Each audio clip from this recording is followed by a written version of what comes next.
Hello everybody, good evening and welcome to World Talks here on TVP World. My name is Don Arlet.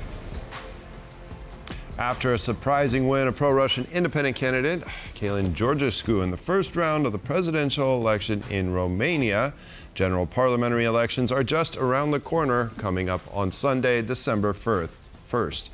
Now joining us here to discuss what we can expect is Radu Magdin, CEO of SmartLink Communications SRL. Hello, sir, and thank you very much for joining us on World Talks. Good evening, and thank you so much for inviting me. Yes, now with this first round of presidential elections now behind us, we're looking forward to the second round. Really, what surprised you most by these the current results? First of all, the winning hopping of the candidate who managed to, in a way, hack our system, our political system, and become not only a second round runner-up, but actually the person leading round number one to enter the second and final run of Romanian presidential elections. Mr. Georgescu has been touted with just a few percent, so a one-digit player until very recently, and then he had a spike literally in the past few days, and he managed to apparently coagulate part of the undecided vote. Yes, and then the aftermath of these elections, well, we see some key resignations, starting with Marcel Ciolacu. How is this going? We're literally seeing a reset, a de facto reset of our political class. Historically, for our viewers, what should be of interest is that we had two large parties, the Social Democrats, who were historically the PSD, who were historically the largest party of Romania, and they never had any problem. So this is a first. They never had any problem to put their candidate into the second round. And we had the second partnering government in a ruling coalition recently, the National Liberal Party, who also was hopeful that they're going to be able, based on the results of local elections some months ago, to put, based on party discipline, their candidate into the second round. So the anti-system vote, whether we're talking about a progressive mainstreamish anti-system vote, which Mrs. Lasconi represents as head of USR, which is a more progressive party in Romania with reform ambitions, and Mr. Georgescu essentially cannibalizing the one that everybody, sociologists, analysts, were warning about, namely ultra-conservative leader George Simeon. So we escaped, in a way, Simeon, if you can put it like this in terms of the progressive or mainstream politics, but they got something else in return. They got Georgescu, and I think this is a really hot potato right now for the political class. Okay, what do you think, though, this is going to do to the parliamentary elections coming up on Sunday? Is it unforeseeable, basically, what's going to happen now? So first of all, the PSD will try to recover as much as possible and score somewhere in between 20 and 29%. They're unlikely, due to the current mood in the party, to see them scoring again beyond 30%. So the largest party will be still under 30%. The largest party may also have problems. Will it remain the largest party, or will it be replaced by Mrs. Lasconi's party? Because Mrs. Lasconi's party, who is currently around 15%, could get the electoral bonus, and we could see this party go beyond 20%, perhaps even a little bit beyond the PSD if the PSD doesn't organize. Then one of the basic questions is, what will this candidate Georgescu do? Who will he endorse? What will be the platform towards which he will show the finger and say, if you want to vote for me, because he's going to say, I want a government as well, right? I want to form a parliamentary majority. Vote for this party.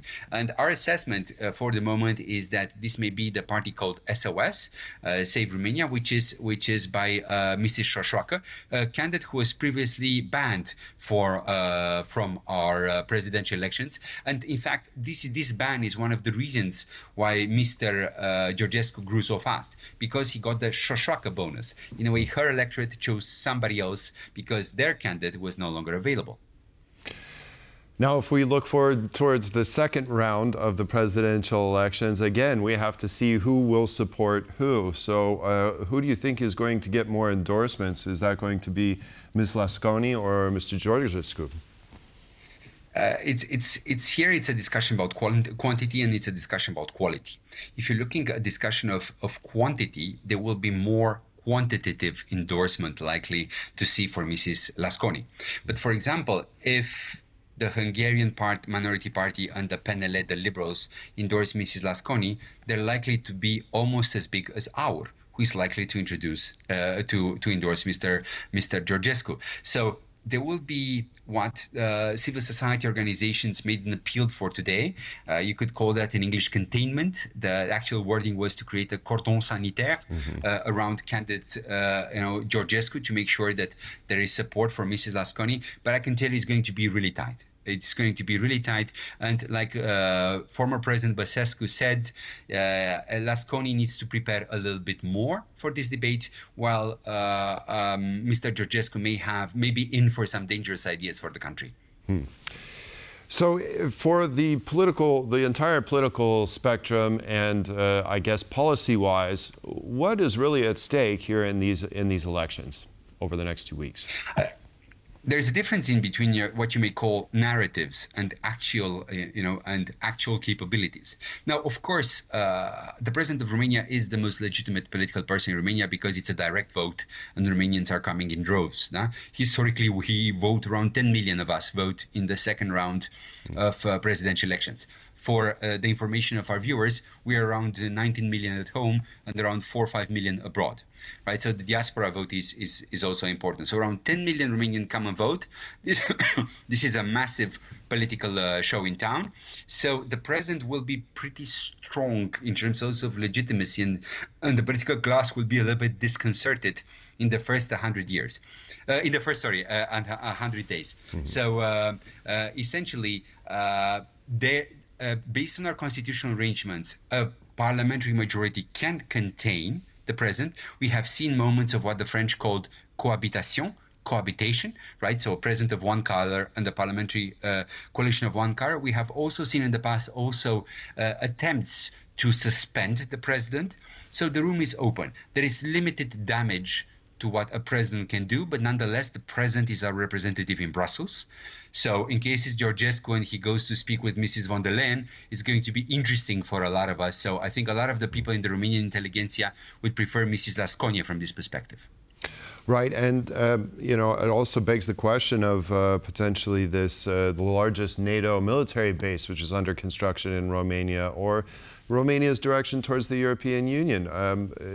Do you think these are concrete issues that could be at stake? I believe that the president can bark, but he can't really bite. Based on the current constitutional arrangement. He can try to delay, but I think we're a mature enough country that even if he manages to have a parliamentary, let's say he makes it as president, and then he has a parliamentary majority, which will be a minority government, by the way, most likely, because it's hard to convince mainstream parties to join such a coalition. So a minority government, in fact, can't really push stuff. They can delay things, and I think one of the most problematic things about Georgescu is how messianically he speaks about peace. Right? It's not so simple, to create peace in our region, and Romanians understand well that what Russia is doing with Ukraine is not okay. And just because one president comes with the idea of peace, it doesn't necessarily mean that the country has changed views. And that's also something I wanted to touch upon, because he's seen as this pro-Russian candidate, someone who would rather turn its back to Ukraine. How is that at odds with the majority of public sentiment in Romania? We like to believe, but this is one of the problems we had, speaking of the results of current elections and the idea that we all live in our bubbles. We like to believe that we are, a very Euro-Atlantic and a very pro-European country and a very constructive country. If you're looking at polls, in the past few years, we see more and more of the population, but I would dare say, according to sociological polls, that this is under 30% of the population, where people are becoming more Eurosceptic or more Euro-realist. So I wouldn't necessarily say that Romanians are endorsing, a foreign policy which could not isolate us, because again, there is no such realistic risk. But let's just say it wouldn't be great for Romania if we would have a president like, for example, in Bulgaria, Radev, where the majority of the political class says that they're pro-NATO, pro-EU, and periodically the president has pro-Russia messages. We have seen such a situation also in Croatia.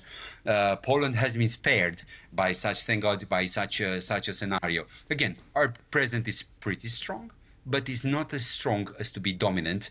And any government of Romania still needs to be in good relations with Brussels, because we're running a pretty big deficit, around 8% of our current budget. Okay, Radu Magdin, CEO of SmartLink Communications, SRL, there in Romania. Thank you very much for joining us, and we very much appreciate your insight. Thank you. It's me thanking you for the invitation. And that concludes this edition of World Talks. Thanks for joining us, and stick around for more coming up next on TVP World.